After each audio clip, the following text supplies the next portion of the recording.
Rasheka.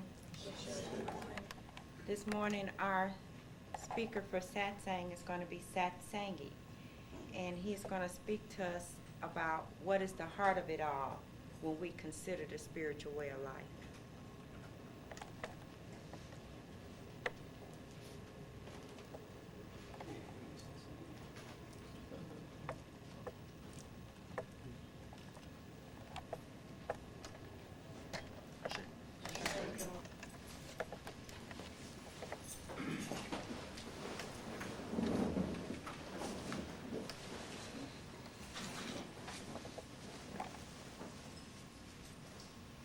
To first, I guess, start off with, I think Mukherjee mentioned my topic already, which is what is at the heart of the spiritual, what is at the heart of it all when we consider the spiritual life and the spiritual process, and going through the sadhanas that is given us. I wanted to do a dedication to many souls that we've lost in the last, oh my God, 5-10 years maybe, from all the different acts of violence, terrorism, natural occurrences, natural deaths, and but I'm going to hold that off until a little bit later, because instead of doing a moment of silence, I'm going to do, I have a song that is, it's called The Funeral Procession. It comes from an ancient Egyptian CD that's very good, and I'll let that speak for itself when the time comes. So I'm going to start with the topic. I'd like to start off by first mentioning that I put my kufi on today to start my, it's like my helmet, helmet for the journey. And it's funny, my wife used to say, you don't wear your kufi anymore. And she thought it's because I haven't been to the mosque or anything like that. But she don't know that when I sit, every time I sit, I always put it on. It kind of represents a journey for me. And I started thinking about the journey before I came, my journey up to here, everything that led me up to this point. And it was not easy. I remember when I first asked for initiation, the period of 2 weeks that was given to me to decide on whether or not I was going to really go through this process. And I was given some very good sponsors, and I remember Satsang-Ji asking me if I know what enlightenment is. I said, what do you want at this path? And I said, I want to be enlightened. And he said, well, what is enlightenment? And I said, well, enlightenment is, and then I stopped, because I realized I didn't know what enlightenment was. And then I said, well, I wanted to be God realized. I couldn't go further because I didn't know what that meant either. So something else came about where you had mentioned that sadhana hurts. And in my egotistic arrogance, I thought I knew what that meant too. I don't even know what sadhana really is, just something I read in a Buddha book, from a Buddhist book. So that took a lot out of me. He just really floored me, and I couldn't say anything else. And so that began my period of a long process of 2 weeks, that I call it, of deciding whether or not I was going to really do this. And that was a really, really hard time for me. Every single thing came up of me not wanting to do this. I don't want to get initiated. I don't want to do this. But I just asked for initiation. Out of the blue, I called Bhagwan around October, and he told me to attend a satsang here, which was by Rani Ra satsang, who was on her birthday. And so I said, okay, well, let me go see. I really wanted to see him. I wanted to hear him speak. So I said, okay, well, let me go to the satsang. And her satsang, I remember very well, was on love. And I came out thinking, well, man, maybe this is not what I was looking for. I was looking for something mystical, something esoteric, something occult. Because I came a lot from that background before I even thought about Buddha. I tried to deep dig into everything that was mystical and sorcerous, thinking that that's going to bring me closer to God. But I was way off track. And so when I heard her speak on love, I I just left here thinking, is this spirituality? You know, love is spirituality, of course. That's what Christ said. That's what Buddha said. That's what Prophet Muhammad, peace be upon him, said. All of these masters have said the same thing. I just don't know why I was getting confused with her discourse on love in relation to the spiritual path. And one thing led to another. I think the last day I had to call, which was on that Friday, it was, I believe it was December 31st maybe, and he asked me if I was ready, and I remember thinking I wasn't, but I said yes out of my mouth, and then he said something. I felt like he read my mind, and he said, "Don't worry, beloved, I'm going to break your heart." And then I said, "Well," and that made me tremble. I didn't know what that meant. I got scared. I was like, I don't know if I want my heart broken. I said, but maybe that's a good thing.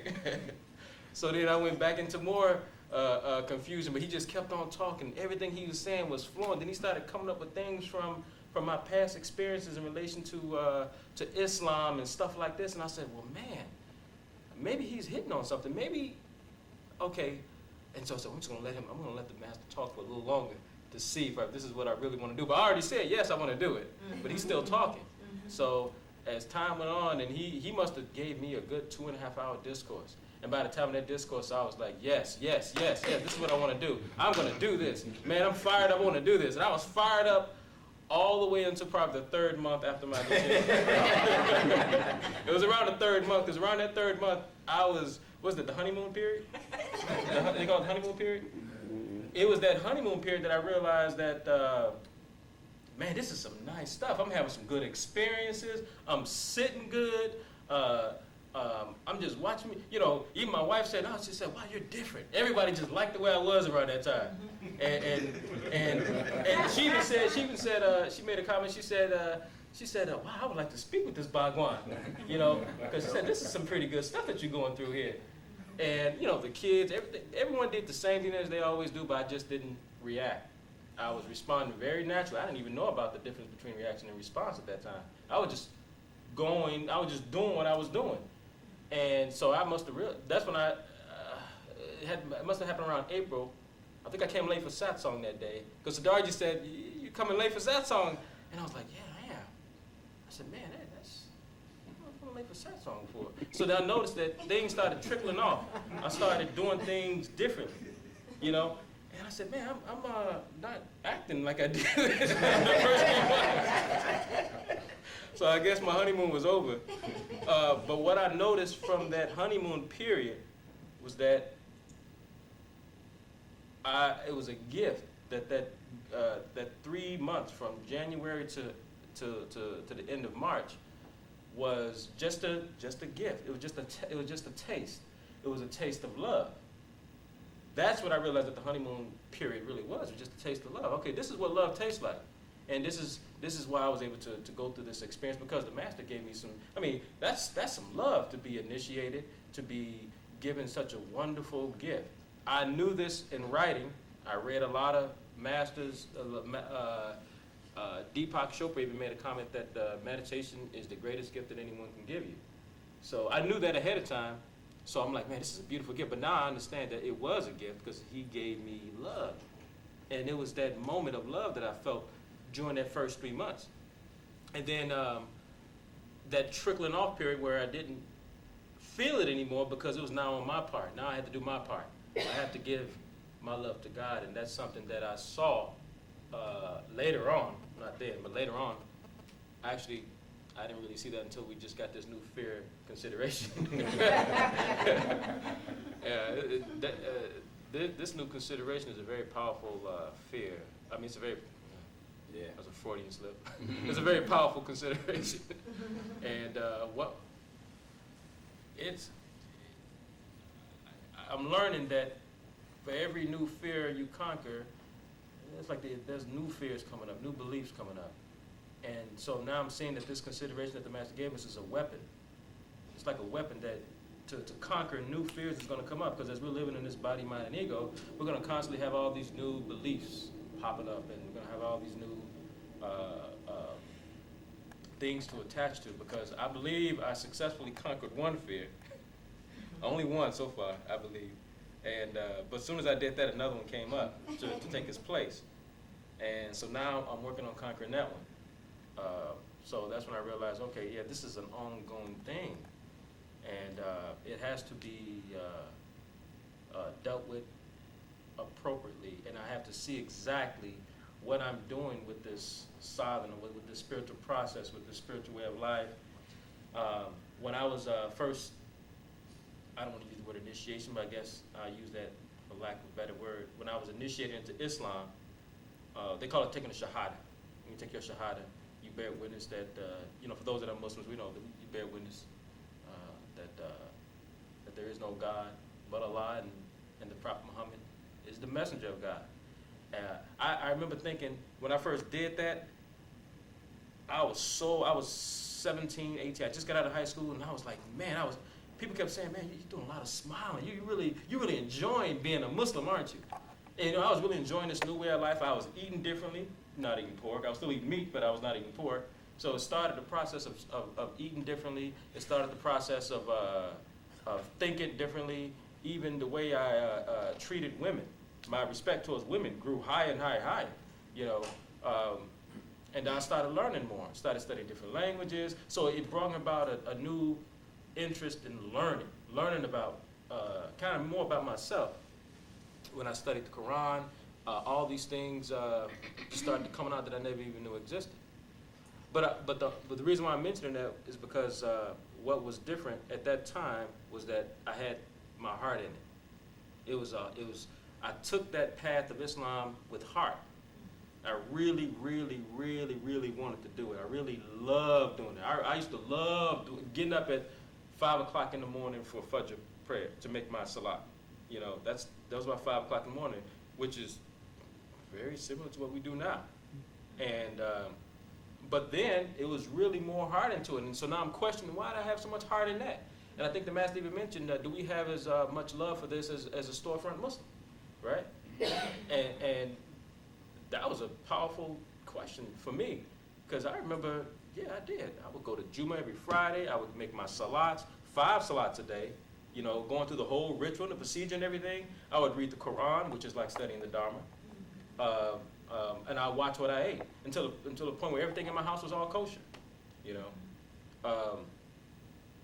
And then I began studying more deeper stuff, like Sufi and Buddha and the Buddhism and Taoism. And then that kind of led me more into this path. It kind of brought me more about a little bit more insight about karma and about being a vegetarian and all this kind of stuff.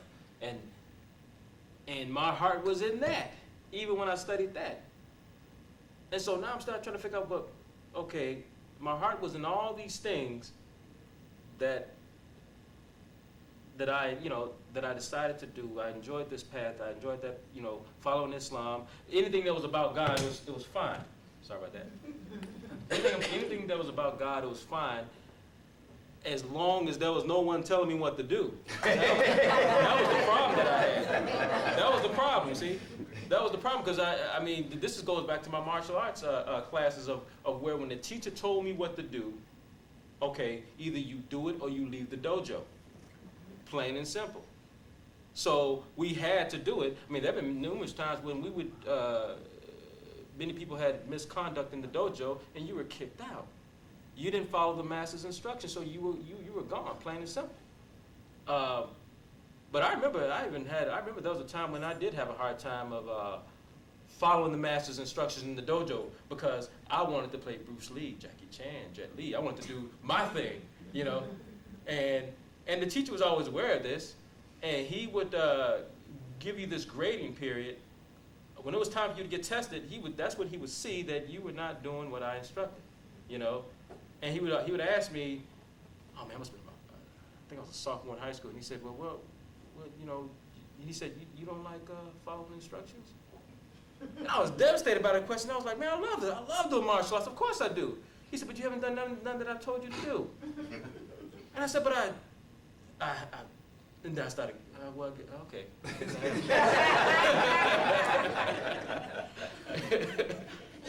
And so that was a hard lesson for me. So I think that dealing with God and the spiritual process I loved everything about the whole, when it came to religion, I loved everything about it until somebody told me that this is what I had to do. You know, when the Prophet Muhammad, peace be upon him, when he was alive, he told his disciples, you have to fast to get all that meat out of your system. He had a hard time. They had a hard time with it, but they had to do it. But there's a living master in front of them, you know. He said, okay, could make 5 salats a day. They did it because the living master said so. Christ, as a living master, gave these instructions and they did it. Now, I'm sure things changed when he wasn't around. When there was no living master around, things went crazy. And I see that was one of the problems that I definitely had in my decision making going back to my first 2 weeks before I got initiated. I didn't, I was questioning whether or not, do I want to take instructions? I'm in that, I really don't want to go into the martial arts stuff, but Bruce Lee was notorious for not following the lessons given to him by his masters. The art that he created called Jeet Kune Do was his own thing that he developed. In other words, everything he taught, he edited, pretty much. And this is not saying that he was a good martial artist, but he didn't. That was one thing that I noticed upon being upon this path, is that Bruce wasn't, because I had people say, yeah, Bruce was a bad martial artist. I said, yeah, he was physically good, but I said, but man, he had an ego problem. He was very angry a lot, you know. And even his wife's call said he had an anger management problem. He could not manage his anger. And I thought that was very odd, because I was like, well, a person who's been disciplining himself in the martial arts for that long should be able to manage his anger. I said, so what is the problem? And then I've met people who train with Bruce, and I met people who, there was one old man from New York, Chinatown, who told me about an experience that he had when he first met Bruce. He said he was giving Bruce some instructions, and Bruce just looked with this frown on his face. Like, yeah, whatever, man. You know, like he gave him the look like, oh, okay, as soon as you're done, as soon as you walk away, I'm going to do my thing anyway. And then that made me think about this man that I admired. I was like, well, he didn't follow the masters. He didn't follow the instructions of his teachers. And that was a problem, you know. If I can't follow the lessons of the masters, then where's my heart? Because he's the one that gives the instructions. He's the one that gives the lessons. I mean,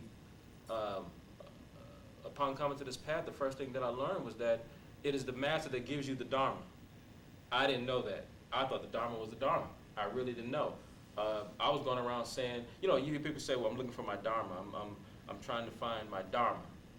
I said the same thing. I didn't know what the Dharma really was, but I was saying it.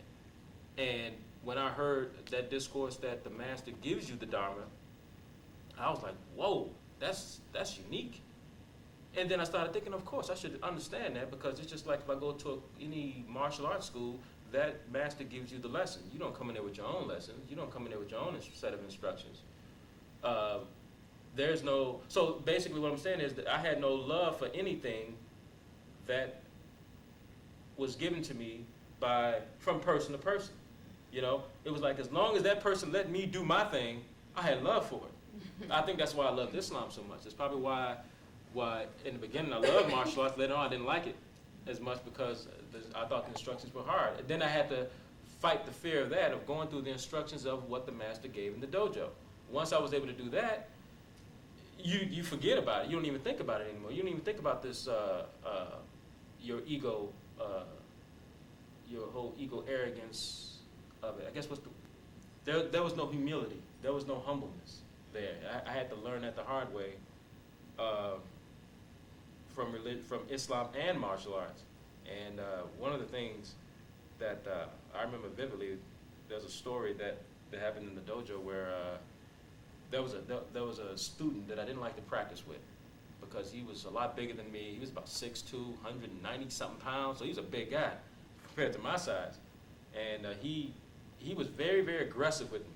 So I never wanted to practice with this guy. And I would tell the teacher, I said, I don't like practicing with this guy. He's too aggressive. And then the teacher goes, that's good, go ahead, it's good. and so I said, man, he didn't hear me. I said, he must didn't hear me. So I would go back and train. So I would go back and train with this guy, and the guy would really give me a hard time. And I did this for like about maybe 2 months. And I remember telling the teacher, I said, you know, I don't think this is the school for me. I mean, that easy. You know, at that time I was 18 and I already had some years in me, and I'm like, I should be able to handle this guy, but this guy's too rough. And then he said, well, and he set me down and he said, well, you want me to put you with someone else? And I said, yeah, that'd be a good idea. And then he said, well, what about this? We said, what about that guy over there? And I would go, well, he's too short. I may hurt him. I said, and he said, no. He said, well, what about this guy over here? And I said, well, he's been here a lot longer than me. You know, he may hurt me. And he said, so what's the problem with this other guy that you don't like training with? And he goes, well, you seem to don't like getting hit. Is that the problem? and I said, well, no. I was, I knew that was true, but I didn't really want to acknowledge that. And I said, no, I don't mind getting hit. I just don't want to get hit by him. That's what I said. And then he said, well, this is your, what is the word they use? This is your choice. Take it or leave it. What is it? It's a word for that. I can't think of the word. Ultimatum, thank you. This is your ultimatum. Either you go and train with this guy or you leave the school. That's the choice he gave me. And I mean, he was teaching me for free at that time. So I'm thinking, man, how could he's going to kick me out and he's teaching me for free. It was me and probably one other guy that didn't pay no tuition. So I'm like, okay, I can't disrespect him like that. So I said, okay, let me just swallow this thing and go and do it. So I went in there and I took my beating. It lasted about 6 months. Before I knew it, he gave this, in this school, they didn't have black belts, they had levels, they had degrees. And so we were doing the first level test. And I remember the first level test was I had to spar with someone, and I had to spar with the same guy I've been training with. And then after I sparred with him, I didn't even think nothing about how easy it was for me. And then he said, okay, I want you to spar with this guy. And then this guy comes out, and this guy, he's like one of the senior assistant instructor. And I'm thinking, man, I never trained this guy before. And I said, he's pretty good. So we sparred for like about maybe 3 minutes, and before I knew it, it was over. And I'm thinking, man, I went out, no bruise, no, I didn't get hit in the nose, I'm fine. And he goes, how did you think you did? I said, I'm not really sure. And he said, remember a couple months ago you wanted to leave? And I was like, yeah. He said, but you just surpassed these guys. That guy there, do you know who he is? And I was like, no, who? He said, he's an instructor from another school. I said, who? He said, the last guy you just trained with. And I'm like, oh, man. I'm like, no, I said, there's no shit. That's what I said. And so he said, so, and he just patted me on the back and walked away. So I just kept on going. And so that was a really big experience. So that put some heart in it. After that experience, I realized, okay, now I can put some love back into this thing, because I knew that, okay, I did what he told me to do. And before that, it just was such a, I remember thinking I just wanted to quit. How easy, just to punk out so easy, And this is what I kind of felt in that first 2 weeks, that I was going to punk out. I was going to totally disrespect Bhagwan. I was going to totally disrespect Bilal, Satsang-Ji, Anuraj. I was going to disrespect my sponsors. Even all the books I had bought, the Matters of Life and Death book. I read that book thoroughly. I mean, that book is totally marked up. I really read the hell out of that book, and one of the things that I kept thinking about in that last couple of hours before I called Bhagwan was that all of the stuff that I've done already to lead me up to this point, going to the satsangs from up to that point, this is going to be a really, really bad decision if I say no. But I could say no. I had that choice to say no. But did I really want to say no? That was my problem. Did I really, really want to go back into the world? Did I really want to go back into everything that I've just learned about when it came about to in the matters of life and death, right? Like, okay, I'm married, I have children, I have a nice job, blah, blah, blah. All this stuff is impermanent, it's going to go out the door. And this is something that I've always considered for a long time, the mindfulness of death. My Kula group hear me speak about this quite a bit. And at that time, I kept thinking, well, I don't want to, what I knew about karma at that time and about coming back here and repeating this whole mess, if I'm lucky enough to get a human body, all that stuff scared the hell out of me. And I guess that's a good thing to have the hell scared out of you. So, upon saying yes, that's when I said yes. At that moment, it was in me. the heart was there. I felt it. I felt that thing. And that thing that I felt it was like a little brief moment of love, you know? Like I'm thinking, man, everything that Bhagwan just said, like, man, I love this man. This man just said some powerful stuff to me. You know, you have to love the one that awakens you. Yeah. You know, you have to. And that's what I was feeling. And I kept saying, okay, I'm like, yes, Bhagwan, yes, I'm gonna do this. I'm saying this in my head, he didn't hear me say it. and so when I said, okay, I'm ready. I'm ready. And he said, okay, well, January 2nd is your day. You know, and all I kept thinking was when that day came, that free flowing love just felt so, it was, I remember my wife was telling me something, my mother was calling me, everybody was calling me, and I wasn't thinking about nothing but Bhagwan at that time.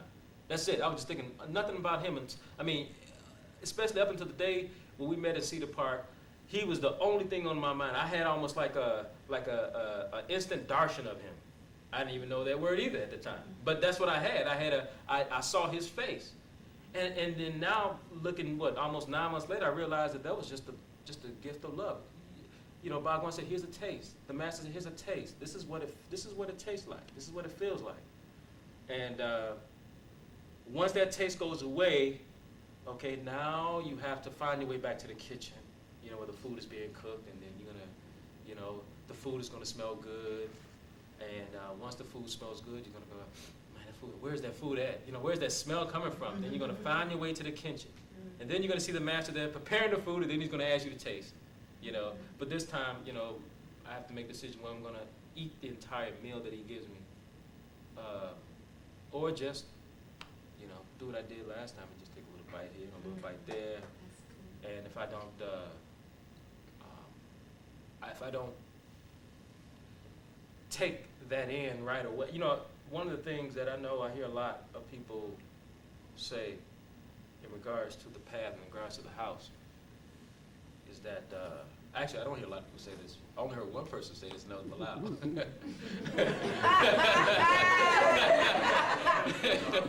And that was in regards to the house, you know, that the house won't be here forever. And that gave me goosebumps when he said that. He said that the house won't be here forever. I took that to heart. I really took that to heart, meaning that, okay, this is it. You don't get this many opportunities to have a living master in your own neighborhood, in your own back door. You know, how many chances do we get to have a guru in the black community? You know, this is something I had to really consider. I'm like, man, I got a living Jesus with me. I live in Christ. I live in Muhammad. I live in Buddha. And I knew this when I saw him on TV.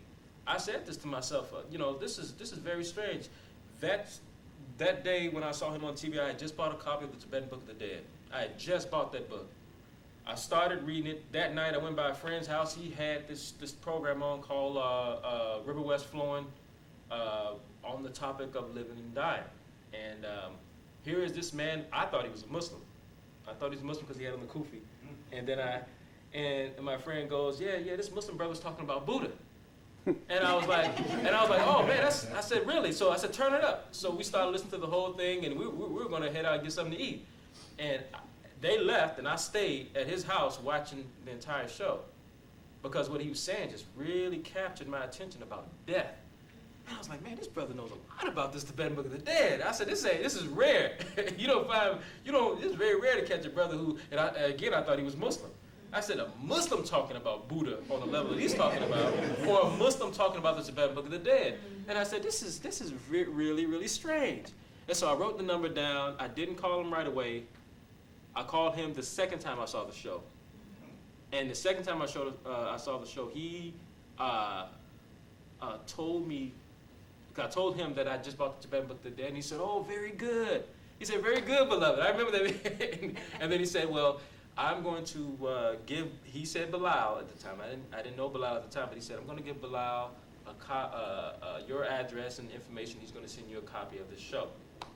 So that he did, and I watched the show thoroughly. And there was some other information on the tape that he gave me, and I watched that tape a lot until I ended up buying that book, The Matter of Life and Death. I didn't buy the book until like a year later. And I still had this, up and down about calling Bhagwan back. I wasn't really sure what to do. Actually, I didn't even know about being initiated and becoming a disciple. I didn't know none of this stuff which is the reason why I didn't call him at the time to ask about initiation. I didn't even know that it even existed. I had no idea, but I knew I wanted to learn from him. I wanted to talk to him and learn. And but I didn't know how deep. I didn't know how deep this whole thing went. I had no idea. I still didn't know even when I asked for initiation.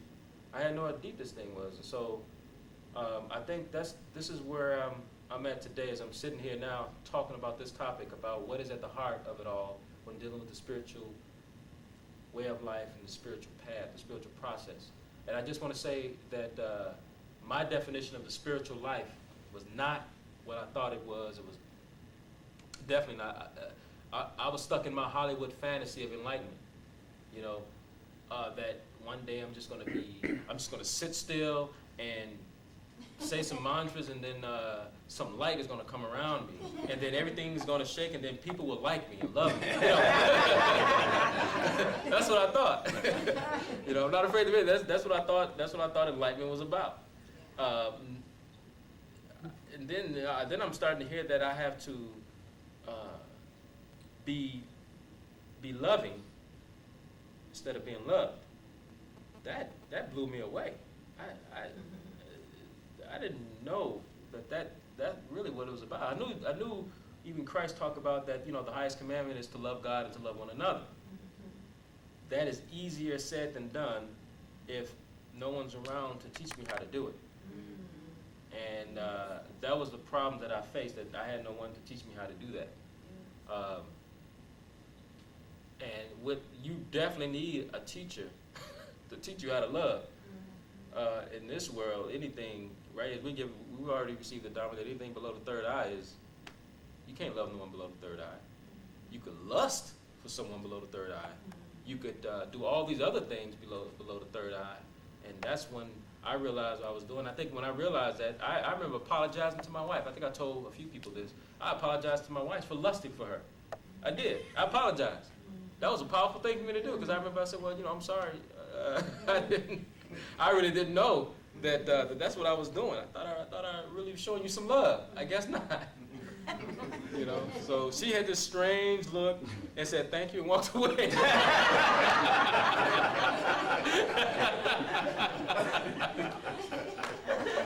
And then I started thinking, boy, too bad I can't call any of my old ex-girlfriends. I'm sure there's a lot of them mad at me.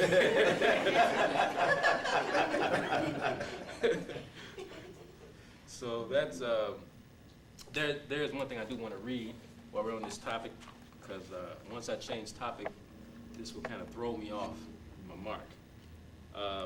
This is something from Khalil Gibran. I read from his book, The Prophet. Some of you may know this book already. This is a very good book. This is one of the earlier books that I received from a brother who introduced me to Islam. Not unknowingly, I didn't know that he was really trying to introduce me to Sufi, to the whole Sufi way of life. But he gave me this book, and he gave me a book called Travels of a Sufi. And that was a book about Rumi. And I remember kept thinking, I put the book to the side, thinking that, okay, I'll read that later. I opened up the Quran and got into the Quran. And then last time I saw him, he said, did you read the book I gave you, the Travels of a Sufi? And I said, no, not yet. I wanted to lie and say I did, but the first thing that came out of my mouth was the truth, that I didn't read it. And then I remember he said, no, brother, you got to read that book. I said, but I read the Quran. And he said, the Quran won't make any sense to you until you read this book. I still didn't read the book. I mean, I read it recently, but I didn't read it then. And who would have thunk it at the time that, you know, he was trying to introduce me to something that I would love to see him now to tell him what I'm doing, you know, because he always talk about, you know, love and that the Prophet Muhammad, you know, back in that time can't do nothing for you now. He said that to me a long time ago. He said, read the Quran, it's good stuff. Read it. You know, you can get some lessons out of that. He said, but no one can help you now. You need there's an Arabic word, and I don't want to mess this word up, but it is the Arabic word for a perfected man. A perfected man or a perfected master. And he told me that without that, you cannot really, you won't get far in Islam. And I mean, that was almost 15 years ago, and I haven't ran into him since. But I would say maybe 5 years ago is when I cracked open that book for the first time and started reading about Rumi and his teacher, Shams Tabriz, and the love that he had for his teacher and all this kind of stuff. And then it dawned on me, I was like, well, okay, this is not Islam. This is really about the love, the true love for God. That's what I got out the book. And so let me read this part here from Khalil Gibran. He says that love gives nothing but itself and takes nothing but from itself. Love possesses not, nor would it be possessed. For love is sufficient unto love. When you love, you should not say, God is in my heart, but rather I am in the heart of God. And think not you can direct the course of love, for love, if it finds you worthy, this is the part I like, if it finds you worthy, it directs you to its own course. Love has no other desire but to fulfill itself. That's from Khalil Gibran. I highlighted that at the time when I read that book about Rumi, so that's the part that really hit me. And I have a song that I want to play at this time. It is a piece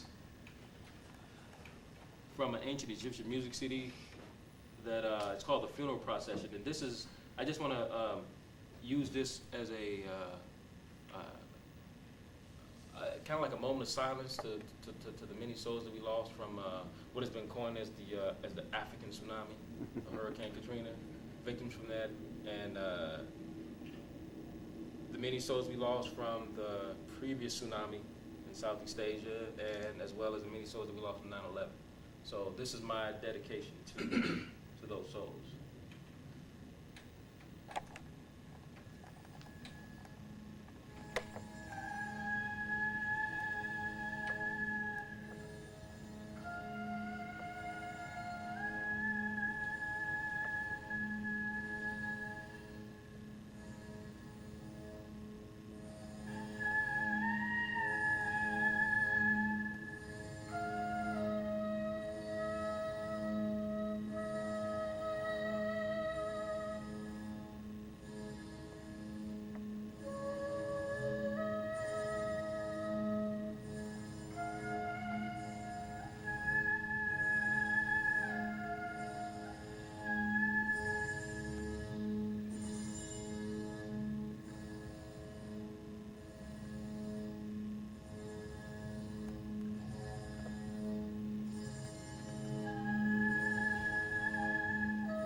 I don't want to continue on without going into the question that the master gave me, that he wanted me to ask you, because I know I can get to talking and then I'll totally forget. And one of the things that he asked me was to ask this, all of us, is why don't we love God in the manner that we should? Because now that's, when I first heard that question, I wasn't really sure even how to begin answering that question. Why don't we love God? And so many things came to my mind about why don't we love God, because my mouth can say that I do, you know, or my mind will definitely trick me into thinking that I do. But what have I really done to show that I love God?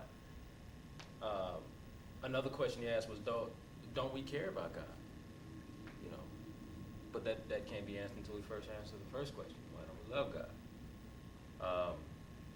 What activities can we give up to be with God? What activities have we given up at this point to really be with God? For me, first and foremost, I'd probably have to say that I kind of unattach myself to certain songs in order to just even to be able to come to Satsang, you know. So I had to give up some friendship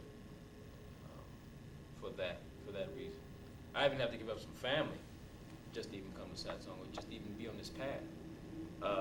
Family that think that this whole thing, you know, that know a little bit about this, you know, they kind of think that this is, they see it as Sufi. So I said, that's a good thing, but they don't understand Sufi though, you know, so that's a bad thing.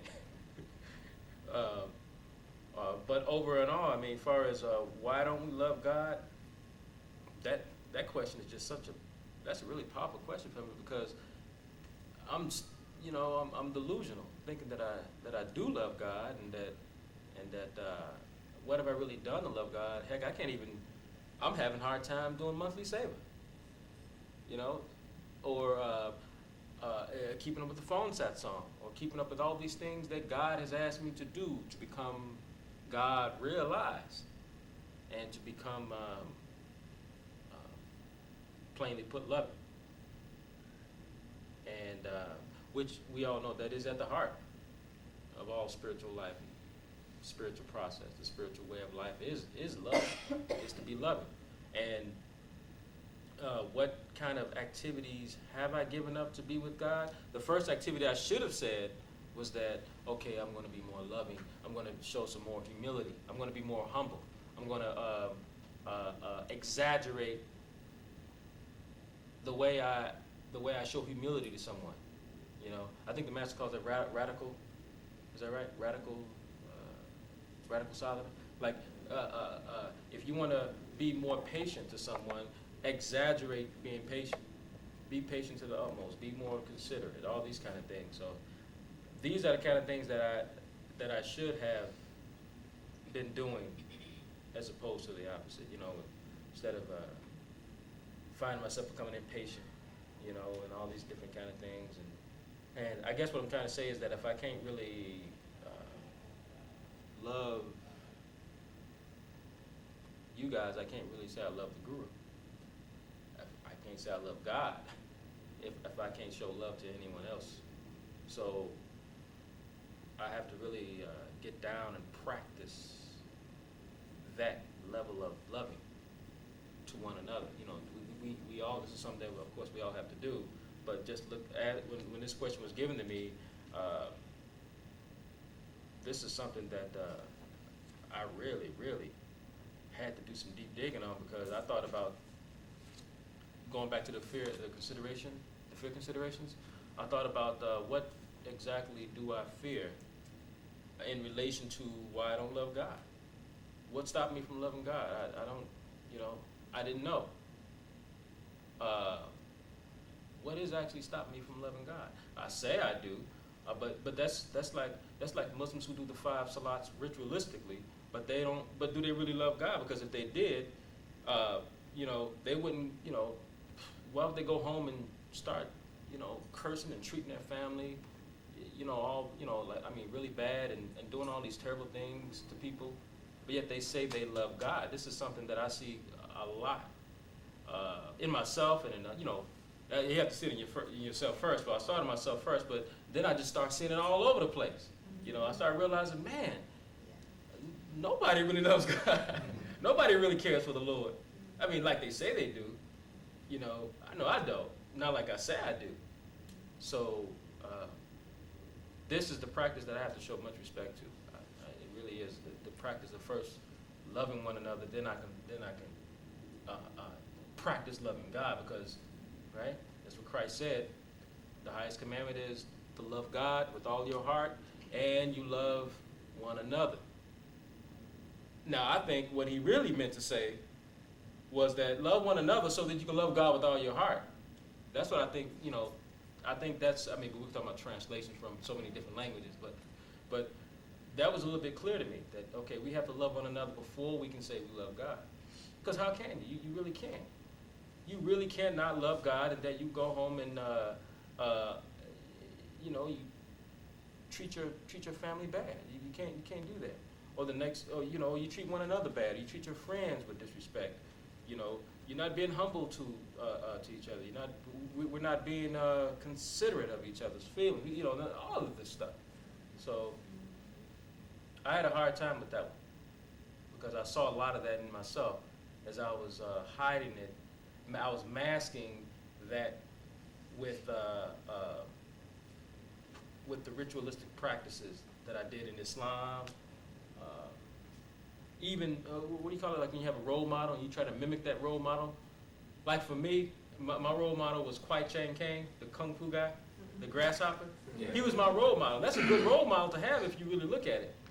I had to do some reconsideration about that role model that for years I've always adored. What I liked about that role model, now that I look at it, was that the fact that he was loving to everyone that he met, even his enemies. You notice that when someone attacked him, he did it in a way where he wanted to apologize for breaking their arm. That's some love. Or he was always humble. There's a scene in that show where he after he's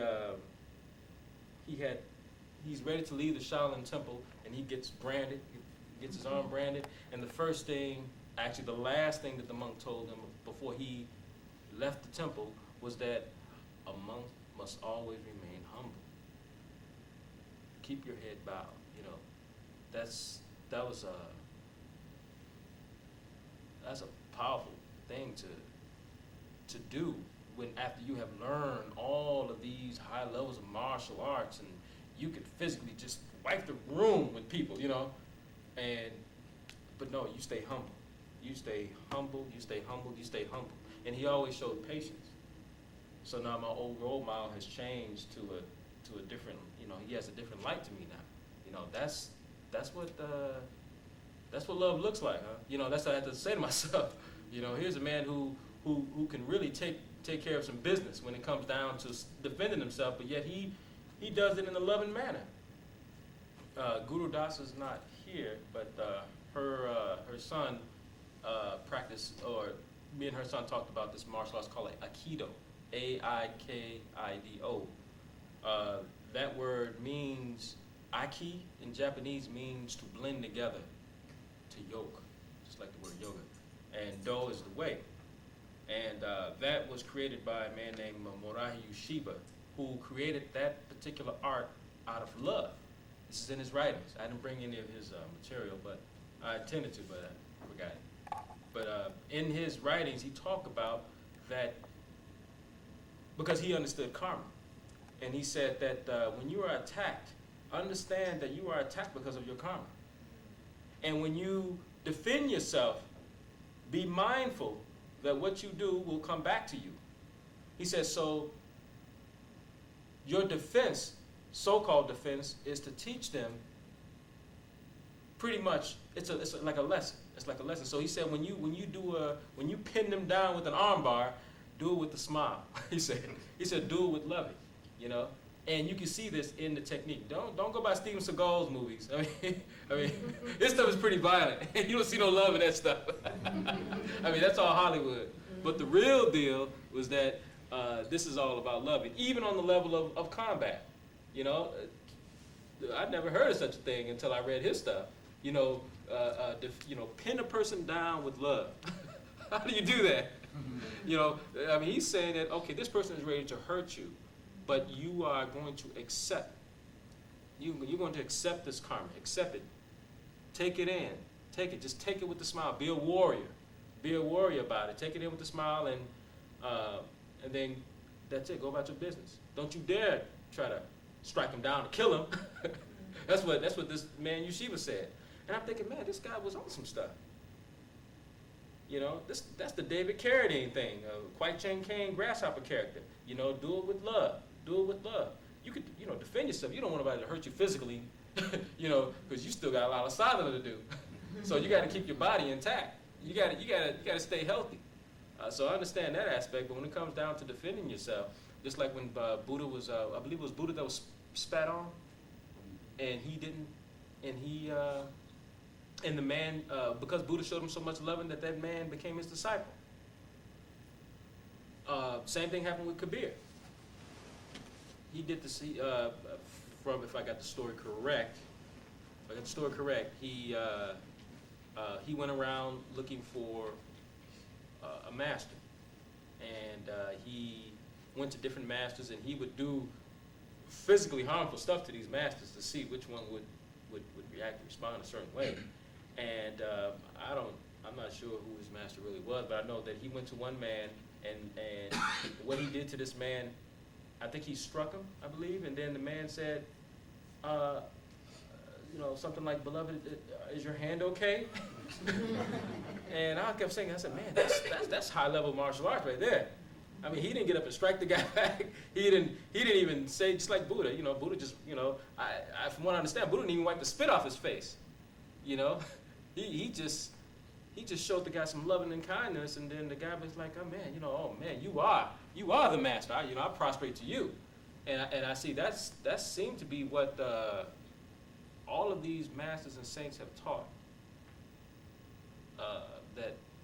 That I know I forget about, that keeps me under some kind of direction, gives me a little bit of direction of how to go about this. I mean, you know, heaven forbids if anyone tries to strike the master, I'd be the first one to assassinate that person.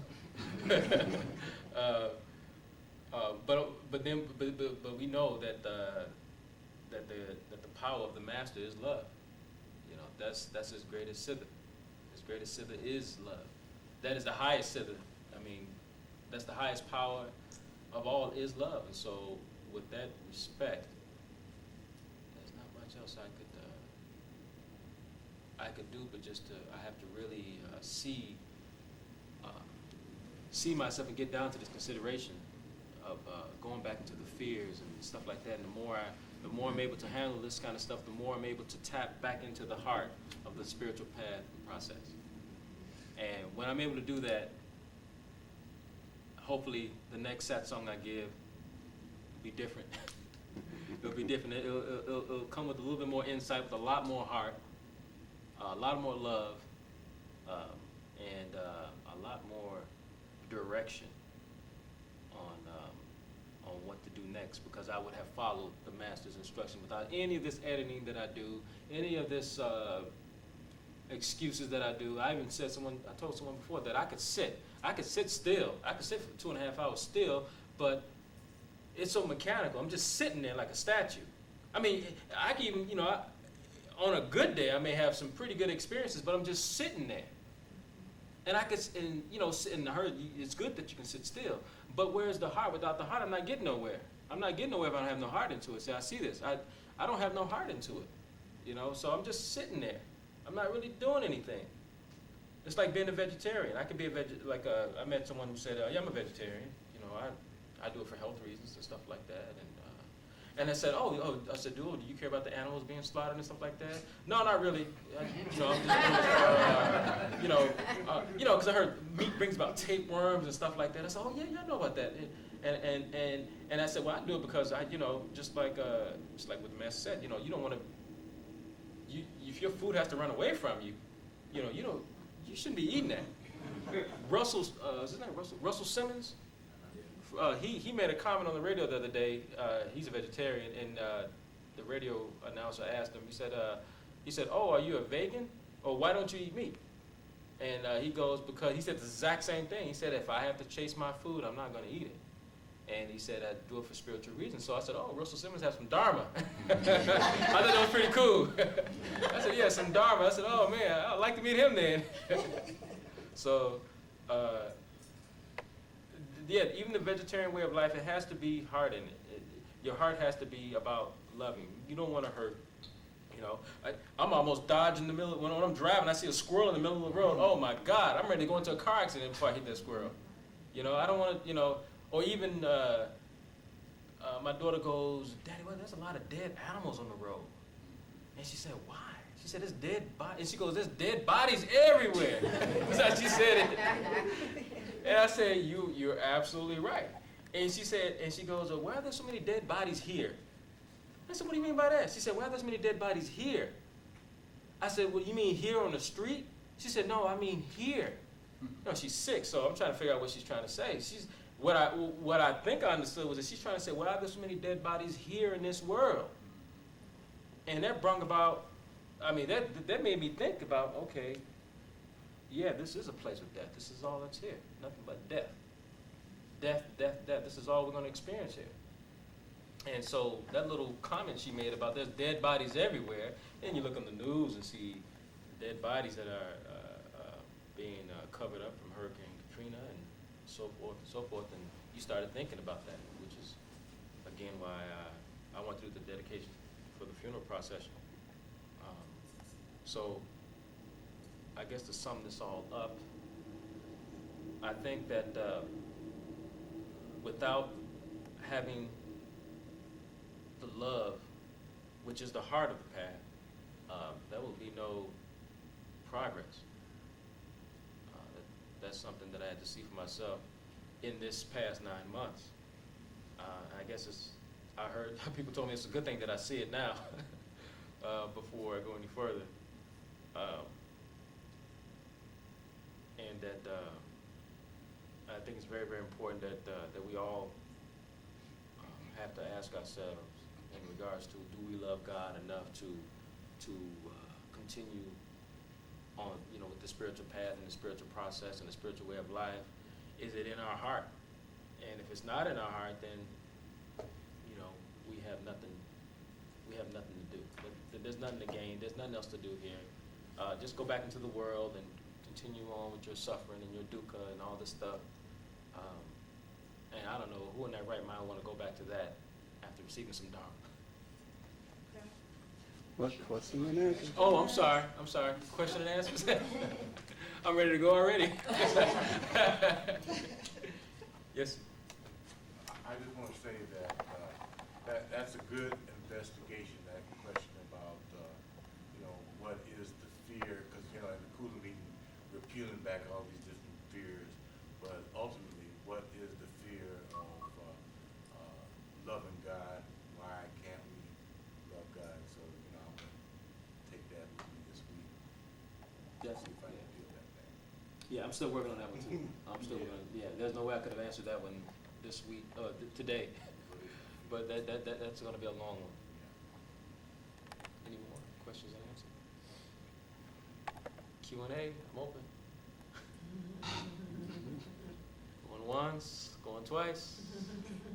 Then I say Russia.